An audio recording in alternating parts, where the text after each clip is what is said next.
Hey everyone, it's Lindsay here. Thanks again for joining me on another episode of Courage Class. Hey, can you do me a favor? After you finish listening to today's episode, can you like, subscribe, and even share the episode with a friend? Thank you so much from the bottom of my heart for taking the time to listen. It brings me so much joy to be able to bring these incredible conversations and to share it with you every single week. So thanks so much. Welcome to Courage Class.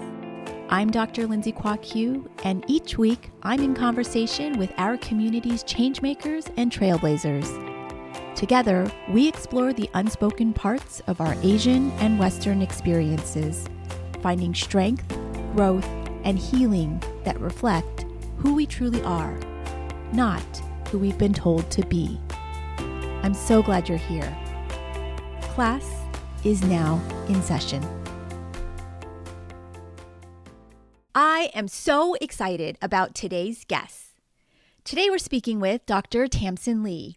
She's a doctor of East Asian medicine, a Taoist metaphysics practitioner, co-host of the podcast Beauty is a Birthright, and a health justice published researcher who went viral on TikTok for reframing perimenopause and menopause as what East Asian medicine calls the second spring, a season of power, wisdom, and self-trust.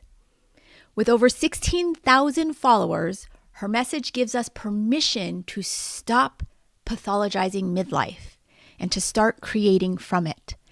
And this isn't about disappearing. Oh no, we're not going anywhere, world. It's about beginning again. So here's my conversation with Dr. Tamsin Lee. You have been such a source of inspiration and power and empowerment. I mean, you just embody all of what it means to be a powerfully, wonderfully strong and confident Asian woman. Thank you so much for having me here. I'm so excited to talk more about this. It's just always nice to know because when I'm sharing this work, I'm wondering, is this just me? Am I the only one that's thinking about this? So it really nourishes me to know that there are more people like us out here who are curious. Yes, absolutely. Definitely so many of us. But Tamsin, I want to first dive into some of the general tenets of East Asian medicine and how it works for some of our listeners who may not be as familiar. Would you talk about the key components to this type of medicine? Yes. So when I talk about East Asian medicine, it derives from China, but it expanded to Korea and Japan, Vietnam, and other countries. But the root of it is Chinese medicine. And there are three philosophies that go under Chinese medicine, but Taoism is one of the most foundational philosophies that is the cornerstone of how we practice this medicine. The clearest way to talk about this is really from a simple concept of yin and yang. I think the way that we're taught about these two concepts, it's very binary when it's actually incredibly multidimensional. So yin and yang has four main tenets of this concept. So these aren't abstract ideas. They exist in everything. They exist in nature. They exist in the relationships we have with people. They exist in the way that we age. Everything goes back to yin and yang concept. And the four ideas of yin and yang is one, they're in opposition, meaning that yin and yang are fundamentally opposed. They represent contrasting qualities like darkness, light, day, nighttime, cold, heat. The second thing is that they're interdependent, meaning that neither yin nor yang can exist in isolation. So they actually require each other for definition and function. And so an example of this is we have no idea what darkness would look like if we didn't have light as a contrast, and vice versa. Right? Yes. So we don't know what getting old means if we've never been young before. Right. So there is this interdependent concept. The other one is counterbalance, meaning that yin and yang exist in this dynamic balance, that it's constantly shifting and influencing each other. So as one increases, the other decreases. Okay. And so it's never stagnant. It's in this constant state of motion. Okay. And then the last one is really important. It's intertransformation, And that means yin and yang can transform into each other under certain conditions. And this highlights that dynamic nature of force. And this means what's currently yin can turn into yang. And we see that every day, actually. We see it when the sun rises and the sun sets, and then moon rises and the moon sets. It transforms into one another. And so we see that in every aspect of life with what happens in our body, the relationships we have, like I said, how we age. And so this fundamental concept of yin and yang is so important. And so much of the medicine goes back to that. Okay. Thank you so much for that very in-depth explanation. I really appreciate especially the concrete examples of the sun rising and the sun also setting, illustrate the general principles of East Asian medicine. Now, this is something that you didn't just study at a doctoral level, like you have lived it.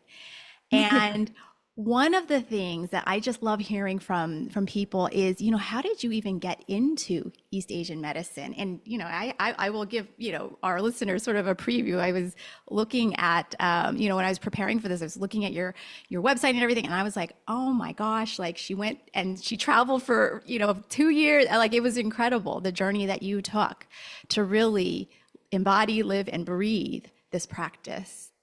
Yeah. I think when you find your calling, it never comes easily. At least it didn't for me. I resisted all of this. I went in kicking and screaming. This is not what I wanted to do with my life. And I tried avoiding it everywhere I could. I mean, I traveled to the other part of the world for 2 years backpacking. And this is before what we see influencers doing today. Like there was no Wi-Fi, there were no paved roads, just so I could run away from this.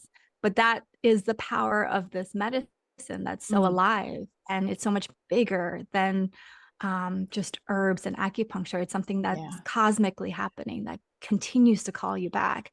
And so I'm Korean. I grew up with Korean medicine. I grew up taking Korean herbs when I was a kid. I grew up going to the acupuncture with my aunties and getting cupping, and my grandma did acupuncture.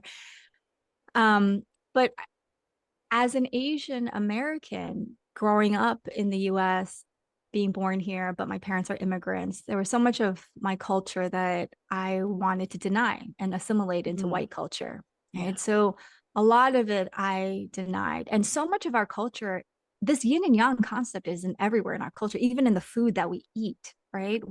There are certain warm foods that we eat, and cool foods that we eat together, and certain foods that we eat during the season that is naturally in the way that we live. I lived in New York. That's where I'm from originally. And I worked in real estate. I worked in nightclubs for so long. I was a journalist. And then in 2007, I woke up paralyzed from my waist down. And for a month and a half, I had experienced paresthesia, which is kind of like pins and needles down my legs. And, I would tell my boyfriend, like, it's weird. I'm feeling numb, but then I wake up the next day and be fine. And then this one day I just woke up paralyzed. Wow. And I didn't have health insurance at the time. And so I ended up going back home to my parents, and they suggested going to see an acupuncturist. And I was so desperate. And I went to see an acupuncturist, and he's this old Korean man practicing out of his house. And I went to see him 3 times a week, and I was on herbs. And by the second week, I could walk again. Barely. I needed help. And then the end of the month, I was able to walk on my own. Wow. But when you lose such an innate ability to walk, it really humbles you, because you can't do anything. You can't go to the bathroom yourself. You can't get something to eat. And it really woke me up. And it forced me to think, like, how did I get here? And how do I prevent this from happening again? So then I went traveling for 2 years. Then I came back and I worked as a travel journalist for a while, and I decided I'm going to study nutrition. And at the time, the acupuncturist, the older man, he was going to write a book and he needed help translating. And so I was reading his manuscript and talking about yin and yang concept and the 5 elements. And I had no idea what any of this meant. And it started me on this path to figuring out, okay, I want to study this medicine, not because I wanted to help people. That was never my reason. It was really to figure out how to help myself. What happened to me? how do I prevent it from happening ever again? I'm so blessed and grateful that I've managed to create an incredible career that is unique outside of my field. I do work in health justice. I am a published public health researcher. Mhm. I teach in an academic university that isn't associated with East Asian medicine. I work with PhD students, and then I get to share this medicine. Mhm. And so it's interesting to see how, when you answer your calling, how things start to come together and you end up using everything that you've learned on your journey to create something beautiful. And it's still, to this day, I'm trying to figure out how to help myself. Like, Mhm. how do I help myself right Yeah. now? And Yeah. in that, I get to help other people. Yeah. And I think there's something beautiful when I love hearing from my clients where we can connect on a deeper level and understand that we're not so alone in any of this. I mean, so many powerful components to the story that you just shared. Thank you for sharing that, first of all. What somebody once told me, that you were best positioned to serve the person that you once were. And when I hear you talk about your own personal journey, it makes what you say like even that much more powerful. You're like, oh my gosh, this is something that she's been there, done that, practice, still practicing, like so vulnerable, so open about where she is. And there's a level of deep truth and honesty to how you share your story and what you're doing now for all of us. And really inspiring us to embrace this, and we're going to get into it, into our perimenopausal and our Yes. menopausal journey. And so I just want to thank you so much for sharing that, because it's such an important component to learning more, the important work that you do. I'm really curious to know, how have Western systems sort of misunderstood East Asian medicine, especially around menopause? Yeah, it's it's a big thing. It's a big Most thing. Yeah. Western trained doctors, even OBGYNs, they Yeah. don't have an in-depth training in midlife health issues like Yeah. menopause. Um, it's now just being talked about in social media. We know we Yeah. never saw this sudden surge and interest of menopause. I've never seen this, right? And so Western medicine has to catch up Mm, to what the rest of the world is going through. And a lot of the focus, similar to other health issues with Western medicine, it's typically researched or studied for white women. So mm. there's a lot of Yeah. information and research on menopause that's lacking in women of color, Asian women. Okay. And so the way that Western medicine, it's always been introduced that menopause is, either something to fix it, and I know they don't see it, they don't define it as a pathology, but the way that it's treated, it feels very much like a pathology. Something is wrong, you need to Yes. fix it. Whereas Eastern medicine sees it as this natural progression in life. And it's less about fixing and more about accepting and then understanding that your body is going through a natural progression. So that means you need to make changes in your life. You need to Mm, make changes in your daily habits, in the way that you live. And that's what's happening to our body. And in the Western concept, it's like, menopause happens and women just disappear. Like, that's the end. Like, yes, I don't know where they go. You never hear from them a lot. totally.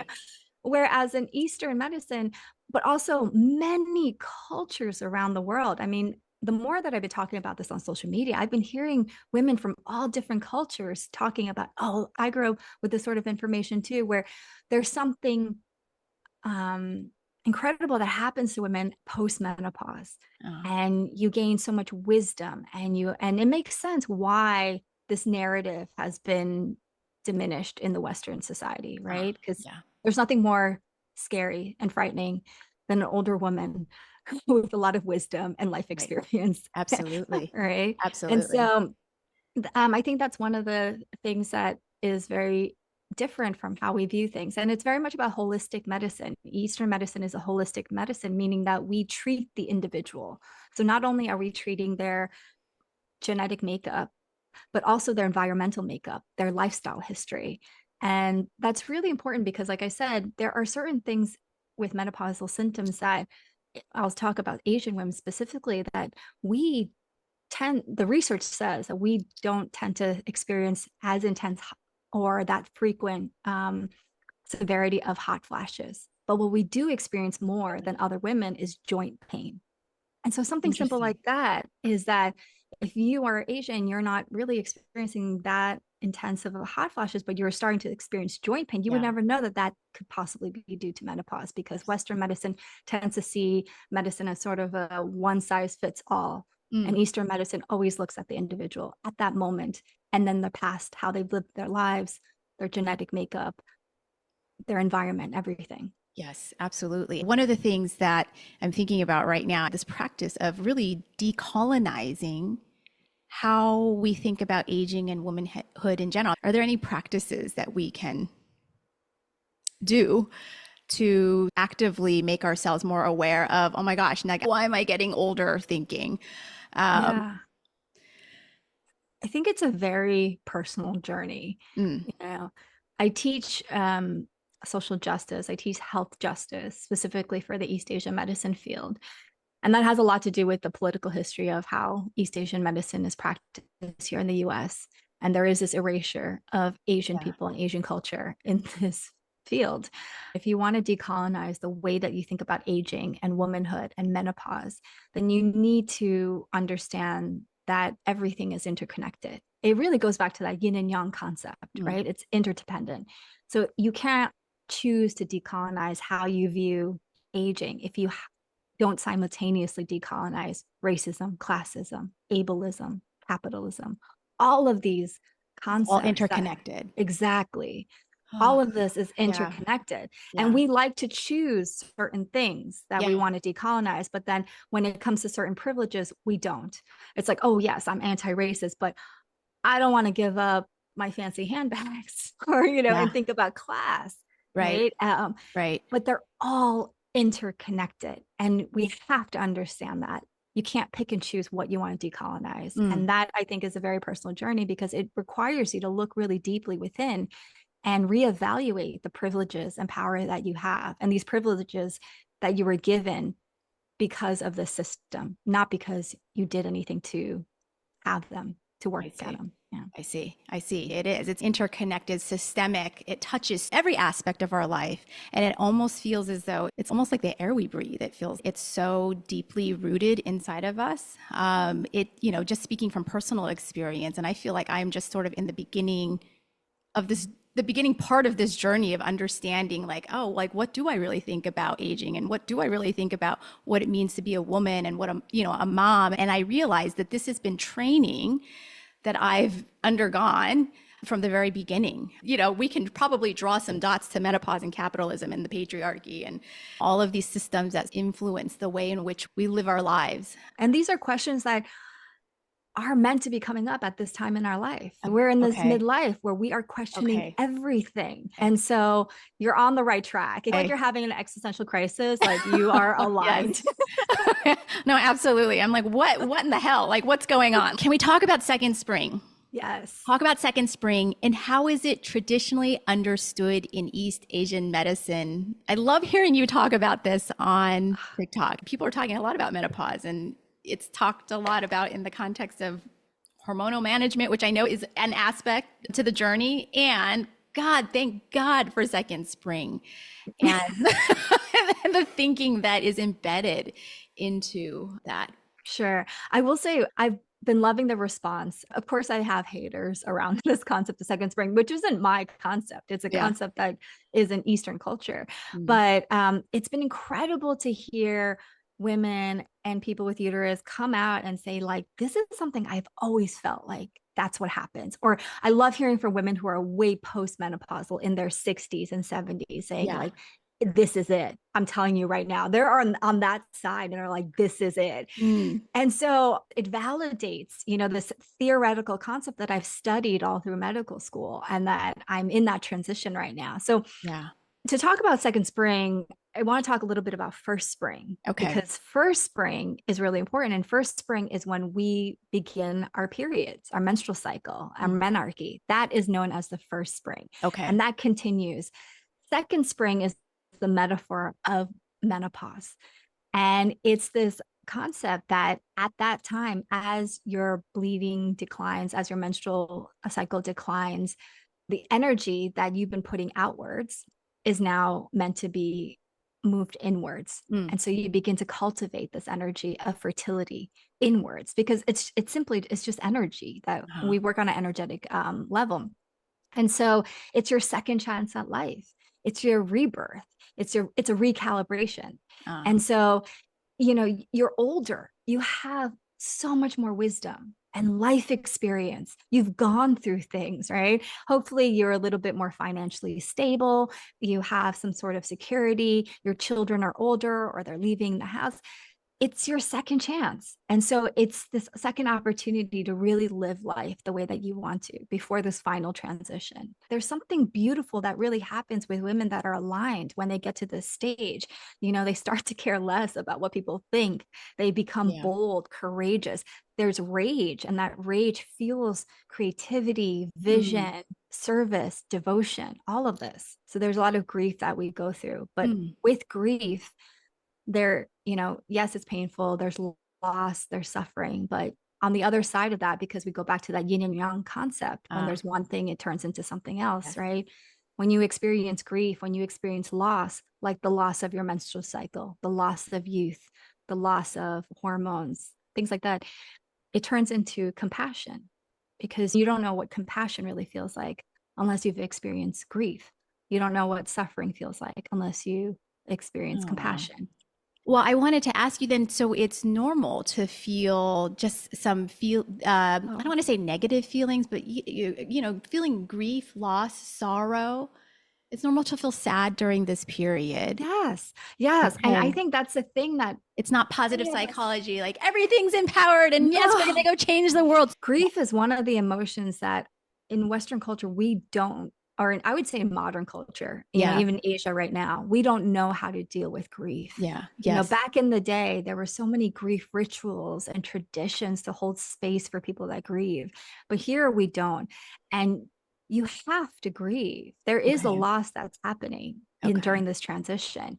And we need to honor that grief. We need to experience it fully to understand. If we just bypass that grief, we're not going to gain the wisdom God, that we that's need beautiful. postmenopause. But it's such an Yeah, important thing. And so when I talk about second spring, people think like, oh, it's just happiness, like everything is great. yeah, No, this transition is challenging. It's yeah, an initiation, it's a portal to something deeper that's happening on a spiritual level. And that yeah. never comes with ease. Yes, there are moments of joy and laughter and Okay. love.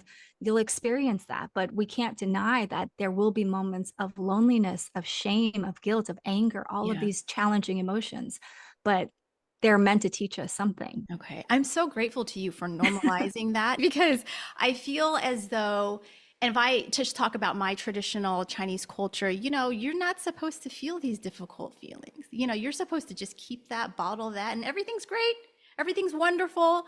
And I'm sort of learning just, through my own therapy journey that no, you have to let yourself feel that. And that's what I'm hearing from you. You have to allow yourself to feel these difficult emotions because on the other side of that, is the joy, is maybe the happiness or the exuberance, whatever you're feeling at that moment. But there's another balanced side to it, and it Yeah. feels as though it's again drawing from the yin and the yang. So thank you for saying that. Could you share with us how does energy change or move differently during this transition? Again, it really goes back to the individual. How energy changes within you is going to look very different for me based on how we've lived our lives so far. So, what I do think happens is it's interesting because sometimes I have clients or people on social media that want to know, when exactly does perimenopause start?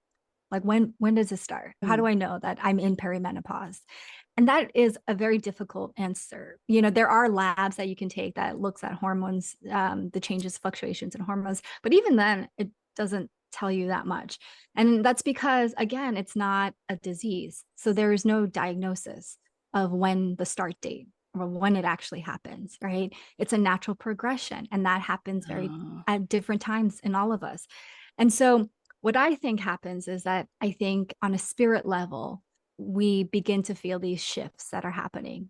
But because we live in this chaotic modern world, we don't quite click that there's a shift that's happening until our body feels a shift.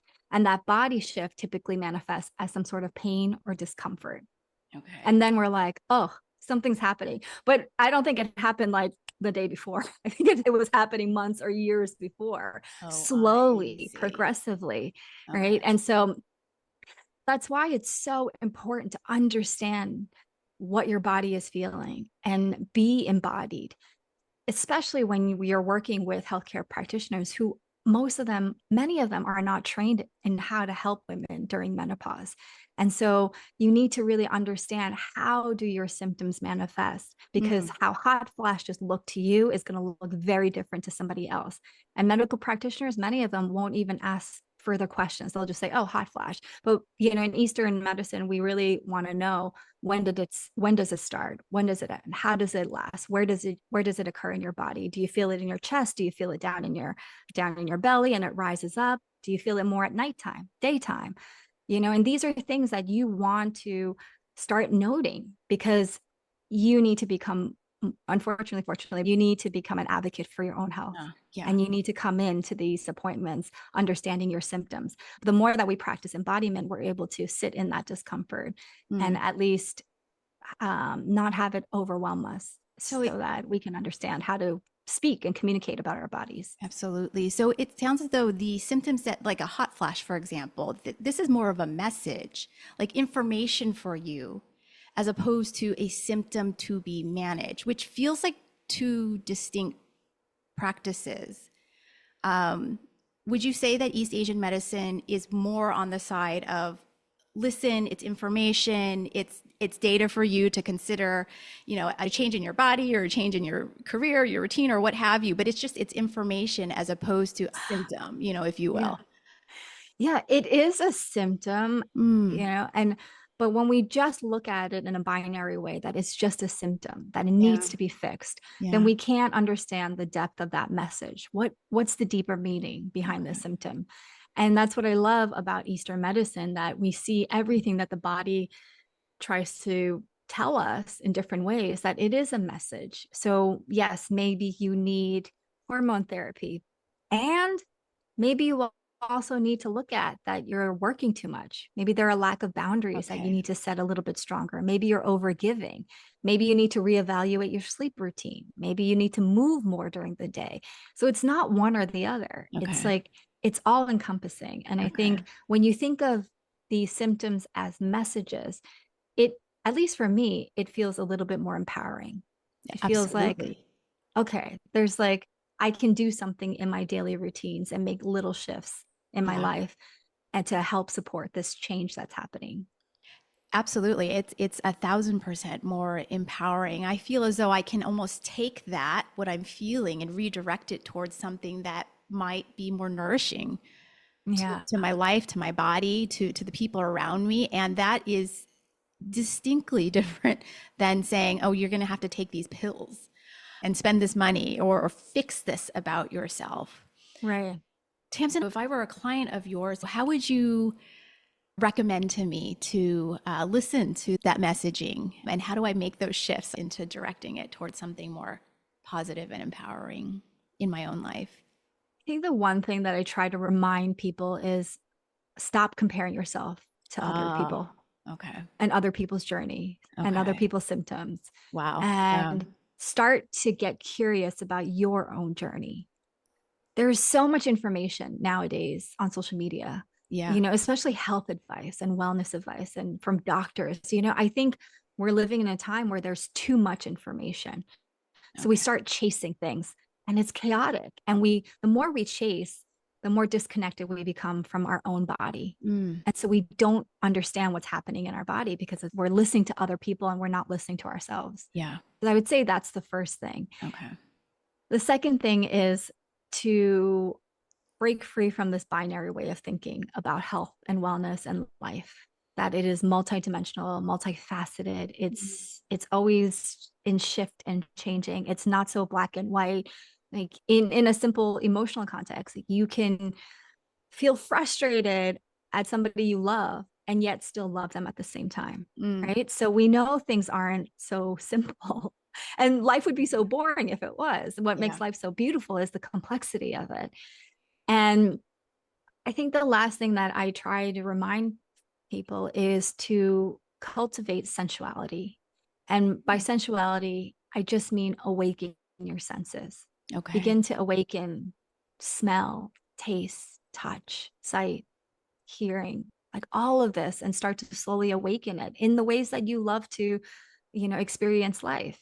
And it doesn't have to be a deep meditative practice. It could be listening to your favorite song or smelling something that reminds you of a favorite time in the past. And when you start to slowly awaken your senses, this is a practice of embodiment. You Yeah. start to understand what your body feels.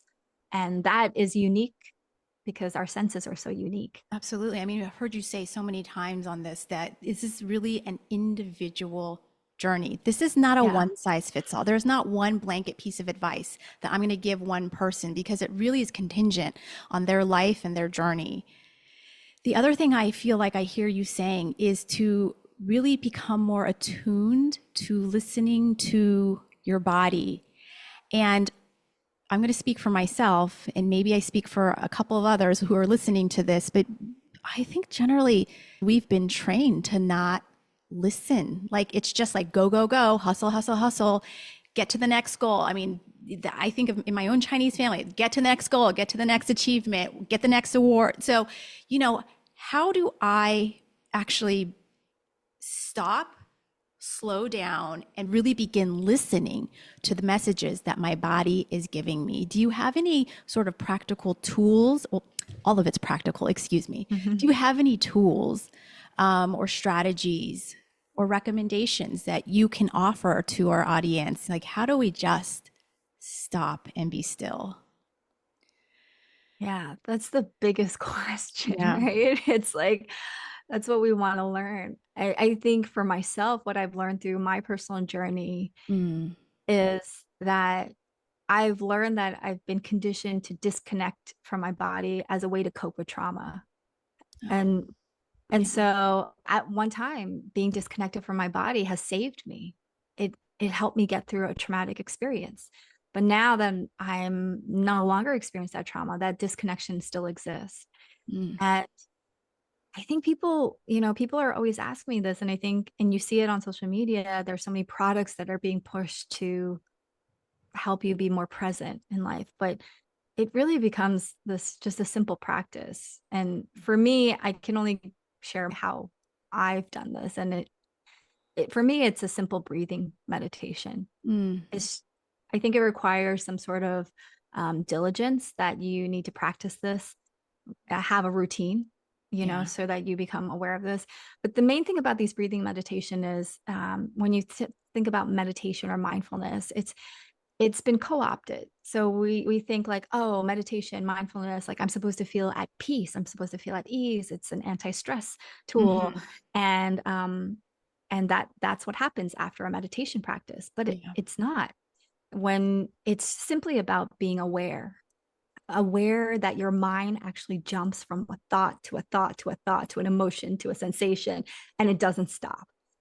Right. And so if you notice that your mind is doing that, you've done the first part of the meditation practice, just noticing how your mind just jumps around within 10 seconds. Right. And then the second part is to see if you can bring that awareness back to your breath. So allow it to jump, because that's just what the mind is supposed to do. That's just the natural way of the mind moving. And Okay. then bring your awareness back to your breath. And then you'll notice that it'll jump to another thing. It'll jump to the fight that you had with your sister. It'll jump to the thing that you forgot to buy at the grocery store. And then bring it back to the breath and bring it back to the breath. And then try to do this simple practice without any judgment, without making yourself feel bad. Like, I can't believe it's going to this thing again. Or like, why am I thinking about this? That happened 5 years ago. Yeah. But just bring it back to the breath, bring it back to the breath. And it's such a simple practice, but that's the thing that's helped me. And when I teach this to PhD students, it's interesting because we'll do a breathing meditation, we'll do a check-in to see what that experience was like. And some people will say like, oh, didn't really work because I couldn't like quiet my brain. I noticed that this thing happened and that thing happened and my shoulder hurt. And Yeah. I have to tell them like, you did it. That's it. That's Yeah. I was what, just going to say that was the right. purpose of it, right? Right. Yeah. Or some other people will experience it and they're like, I feel angrier. Like I feel frustrated. I don't feel calm. I'm like, great. Like that's what you noticed. So you did it. Yeah. It's not a practice to feel calm. It's just a practice of awareness, whatever you're feeling at that moment. And are you able to feel that discomfort and bringing your awareness back to your breath over and over again without any judgment, without being hard on Yeah. yourself? Yeah. I love how you position that. First of all, it's an accessible tool to all of us to be able to just sort of listen to your breath or to use that method to just create a greater awareness of like what's going on in here. Your brain's jumping from thought to emotion to sensation. First of all, thank you for normalizing that. I can't tell you how many people are, I talk to them about, oh, this meditation. Here's the comparison coming out. I think I was supposed to feel Yeah. calm Yeah. after this, a certain influencer told me that I'm supposed to feel this way. And that's not the purpose. The purpose is to actually start to notice what's going on right Yeah. here. Can you access that awareness through different modalities? Can it be breath work or meditation or hiking or Oh walking by the yeah. beach? A few years ago when I started, I think my perimenopause is when I experienced my first hot flash Yeah. and there was a shift that was happening in my body. And I just started loving music again. Music was such a big thing in my life when I was a Mm. teen, preteen, I Yeah. would lock myself in the room and listen to music. And I found myself just putting on these headphones and laying on the floor in my living room and listening to music. Mm. And that anything can be a meditative practice. Washing the dishes can be a meditative practice. Oh. Holding space and listening to a friend share something vulnerable is a meditative practice. Oh. Um, Putting on makeup is a meditative practice. Doing your Yeah. skincare routine. We can do Yeah. our nightly skincare routine, just like slather on and like do our our 10-step skincare, or we can do it with a little bit of awareness and kindness and feel what it feels like when we touch our face, Mm. when we touch the bones, when we touch our flesh, and connect with our breath in that way. Yeah. There's intention behind that. It almost feels Yes. like it's like I'm here to like notice what's happening. Yeah. I'm here to be present and to notice and to feel what's going on inside my body and then connecting it back to the energy and this stage of our life. It's like those are all messages that Hmm. we can take in and we can choose to direct whatever we're feeling or sensing into action. Yeah. Into And to try to do it without any judgment, oh, with a little bit tenderness, with a little bit of I see. kindness. I see. That's beautiful. Thank you for sharing that. Um, Tamsin, I'm wondering if we can transition what daily, seasonal, or ancestral rituals can help us navigate second spring with intention. Yeah, I love ancestral rituals, but a lot of it is tied to the seasons. And East Asian culture, our cultures follow the lunisolar calendar, which is like the moon and the sun calendar. And that has a lot to do with the fact that we came from agricultural societies.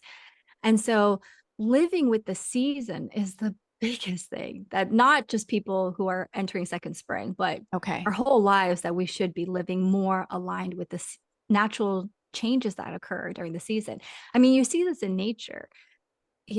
Bears hibernate in the winter, bees pollinate in spring, but as humans, we have the same routine. We do the same workouts all year round. We sleep at the same time. We wake up at the same time. We try to eat the same food because we like certain types of Yeah. food all Yeah. year round. Yeah. This isn't normal. You Yeah. know, the season is changing. The universe changes throughout the season. And so we need to make these shifts in our lives. And so right now we've actually entered the metal season, which is autumn. It may not feel like that, because we're still in August and we see August as still summer. But if you look out in nature, it's a little bit cooler. There's a little less daylight, Mm. right? And Hmm. so we need to make shifts like that. And so what I do during this time is I become a little bit more introverted. I don't go out as much. My workouts are a little bit less intense, whether it's frequency or endurance or intensity. It's a little less. Um, I'm I try to eat a little bit more of warm foods. Mm. You want to prepare your body for the fall and the cold winter, and so you need to make these little changes. I'm sleeping a little bit more in the summertime. I don't need a lot of sleep. There's so much energy, and I love the summer too. But I'm going out. I'm working out. I sleep Yeah. like 6 hours, which is crazy. But in the fall, I realized like, oh, I need to sleep a little bit more. I need to sleep Mm. like 7 hours. And then in the winter, sometimes it's 8, 9 hours. And Yeah. so I'm working less a little bit or trying to work smart. It's hard to do that in this capitalistic society. We're Hmm. constantly on this hustle. Yeah. But the little changes really add up over time. And we love to do big changes. We love to And do we this want it big, like immediately. yeah, It right. feels We like, love the yeah. big glow up. We love the big Yeah. change, but it's these tiny little changes that add up. Yeah. And it feels like that's so aligned to like perimenopause and menopausal. It's like a season of our life. It's a Yeah. season of our life. And I hear you really trying to encourage us to make changes, to listen to our body and to make changes aligned with the season of our life. How do you define rest physically, spiritually, mentally? Rest is hard. It's something that I struggle to, especially Yeah. when you find a work that you love. And Yeah. I'm so grateful that I now have a career that I actually love. Yeah. What I do tell my clients is there is a difference between rest and rejuvenation. And I think rest is something that our bodies will naturally do. When we're tired, we will collapse and we will rest. We go to sleep, we rest. But rejuvenation is something very different. And it's these little things that we do in our lives that spark us, that remind us why we're alive. Because I don't know if you've ever experienced where you do the rest, you go to sleep, you go to yoga, you do your meditation, and you still feel exhausted. Tired. Yeah. Yeah. Hmm. And in Eastern medicine, we would say that it's because you're not doing something that's called rejuvenation. And Mm. rejuvenation, you don't need a lot of. It just has to be of high quality. It has Okay. to be intentional. Um, and that's it. That's it's very different for everyone. Yeah. But that little thing that sparks something in you that reminds you why you're alive. Like, Mm. what is the purpose of all of this? It could be eating a delicious chocolate cake, or it could be feeling the sand at the beach, something that makes you feel alive. Mm.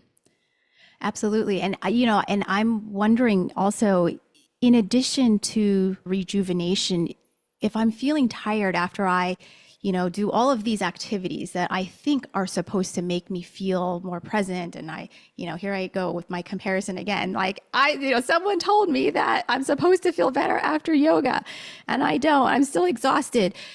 Is that an indication as well that something is out of balance? That I should go and pursue a rejuvenating activity, however big or small, or whatever is right for me. Yeah, Um, it could be. I yeah. would say, like, before you try to fix it, before you try to Oh, figure out what to do next, to sit in that okay. space of unknown Okay. and to be curious and to ask and to listen to your body. Like, what are you trying to tell me? What's happening? Because it's not just so much about finding that thing that rejuvenates you. It's really understanding what is occurring in your body. How are you not aligned with what we would say your destiny of how are you living not aligned with nature? Oh, Because it could be something like completely different, like, maybe you're over giving because you've been taught to constantly give, and that is the only way that you receive love, is to constantly give, give, give, and you've neglected yourself or you abandon yourself in that yeah. giving. So that's a whole other thing. And that's, Yeah. Yeah. going to the spa won't get to that deeper level. Yeah. Yeah. Yeah. And what's really so profound about what you're saying, it feels as though like the wisdom of what to do, how to grow, how to redirect energy into something that maybe is more life-giving to you. It feels like that wisdom is actually coming from inside of you. it feels like a dramatically different message than what I learned growing up. Supposed to listen to the teacher, supposed to listen to this external, this voice or this commercial or this movie. Yeah. I mean, even And when I that's, used to work with patients in clinic, I yeah, would always tell them, you're the expert of your own body. holy I moly. have the Wow. degree, I have the training. Yeah. That's what I'm coming in Yeah. for. But you are the expert. So we work together. We are equals. You tell me what's Wow. going on. I'll share what I know from my training, and Yeah. then you decide what you want to do. And I support you in this. Unfortunately, That is not taught to, something we're yeah, taught at all. yeah. Like, I feel like women are not given that choice, or we are, if we choose. But I feel like we're told, like, that's not, no, this is what you need to be doing. So I want to talk about, Tamsin, envisioning a future where aging is sacred and power is internal and healing is community led. Um, how do you think we can shift from fear of aging to reverence for it? And what role will community play in this process of transformation during this time of perimenopause and menopause? Yeah, that's a big question. Tell us what to do. Tell us Right, now. right. You know what I'm gonna say. I You know what I find interesting when I look at what's happening in social media with aging?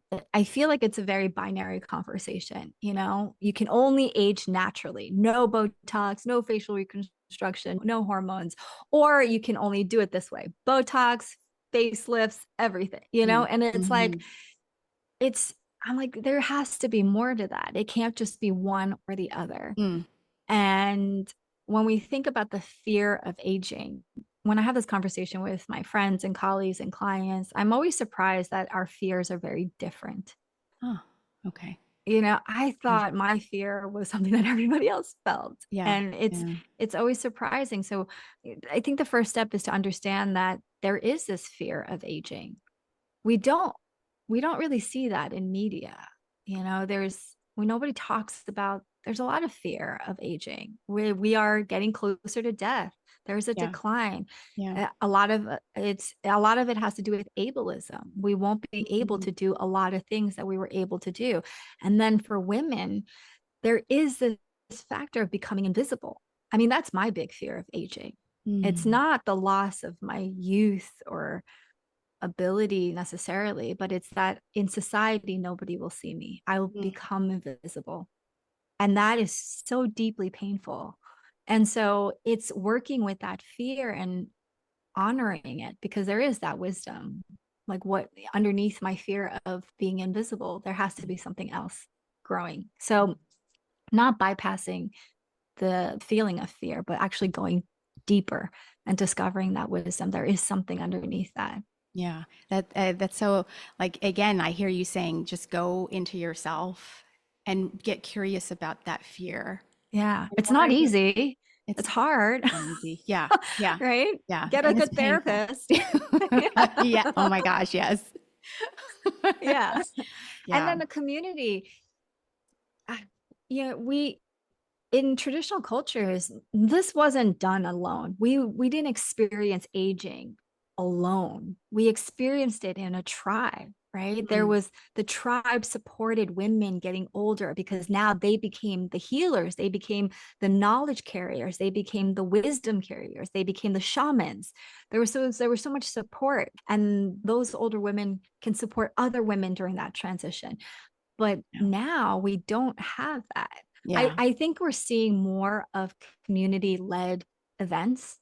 Mm. And so there is this need that we want to connect. And there's Yeah. something that happens. We Mm. do our healing when we're in relationship with other people. Oh, We can't do it alone. yeah. And so there is something beautiful that happens when you are in a group and you get to be witnessed, have people witness you, because it validates your experience. And then there's something incredible, which I really love, is to witnessing other people. You see the shift that happens in real time when Mm. they're sharing their story. And that to me is like incredible, And so it connects us to each other, and it connects us to something bigger, that there's more to this life than just what happens in our daily lives. But Yeah. Yeah, we can't do this alone. So as a teacher, we're talking about community, and there's something powerful about the support of a group, the discussion that happens. And again, I'm thinking about this purely from an education point of view, but the way in which you can support and see one another. And I even think about the principle you just taught us about how you think of yourself with your client as sort of on equal, it's a collaboration as opposed to me telling you what to do. And in the most powerful community teaching moments, it really is, it's not like the professor or the teacher, it's like the students helping to shape the knowledge in the room and to share their own learnings and to share sort of their own stories and the wisdom that you pull from the group. It's really important and powerful and beautiful, the learning that can come out of that. And to your point, no, you cannot do, it's really, really difficult to learn a new concept in isolation. There's a limit to what you can do with yourself, but when you are actually in community, it's a really powerful thing to be able to participate and experience. And how exponential, the discussion, the learning, and the support that can happen in community. Dr. Tamsin Lee, as we come to a close, I wonder if there was one thing you could say to your younger self about what's waiting on the other side of menopause, what would you say to her? I think the biggest lesson that I'm trying to practice now is to just allowing myself the grace to be human, Oh, to be kind, to be tender, and be messy, you know, and um, and understand that uh, we all deserve that. I think sometimes we tend to try to focus on being kind to other people, and we neglect the kindness towards ourselves. And so just to allow myself to be a messy human being, make mistakes. mm. And that's really hard in this day and age where you're not allowed to make any mistakes and you have to be accountable for every mistake that you make. But practicing a bit more kindness to myself. Wow, that was really beautiful. That's going to heal a lot. And I'm going to selfishly say that just healed something in me. Yeah. Um, what is one truth you want every listener, especially Asian women, to carry with them after hearing this conversation? You have the blood of your ancestors running through you. Mm, And in Chinese medicine, we say blood holds memory. And so, even if you're disconnected from your culture, even if you are part of a diaspora or you were adopted, so disconnected from the land and the culture, the blood still runs through you. So, that cosmic wisdom still runs through you. mm, Just listen. You'll find yourself being drawn to certain things and not knowing why. Listen to that. Be curious about that. Connect with the wisdom.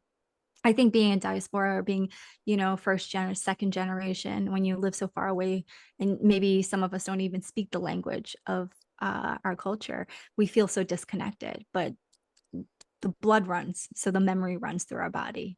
In any way that you can connect with the culture, food is the best way to connect with the culture. Food mm, has energy. Eating the food from your culture, it will spark those memories. mm. So don't feel like you're not part of it because there is this disconnection. You are very much part of it. Thank you for that. And thank you for reminding us again. I feel like I hear from you just constantly to be connected to yourself, to trust. There's a level, the deep level of self-trust that, I mean, we mentioned therapy, man, that I am really learning that lesson hardcore right Yeah. now. That is so hard. Because Yeah. I pull everybody. Should I do this? Should I do that? Should I do, but I have just heard you say time and time again throughout this conversation that women need to trust themselves, what's happening inside of their body. There is nothing wrong with us. It's a message. It's an opportunity for me to think about an aspect of my life or my life in general. And I can't tell you how empowering and how grateful I am. And what a relief, Jesus, what a relief to know that, wow, I have the power to actually shift this trajectory to do something about Yes. it if I choose to, or to sit with it. I mean, wow, this is a powerful learning I'm walking away with, at least. So I thank you for that. I would love to actually give you the opportunity to share. Yeah, our biggest project is, so I have a podcast where we talk more about beauty and aging and metaphysics, and it's called Beauty as a Birthright. And I co-host it with my colleague, Dr. Paige Yang, who is of Chinese descent, and she has this incredible gua sha brand called Yang Face. Dr. Tamsin Lee, I just want to thank you so much for such an enlightening conversation. Thanks for joining me on this episode of Courage Class. I hope today's conversation gave you a little encouragement and inspiration. If you enjoyed it, please like and subscribe so you never miss an episode. And for extra motivation, tools, and behind-the-scenes content, sign up for my newsletter. I'd love to share with you more there. See you next time.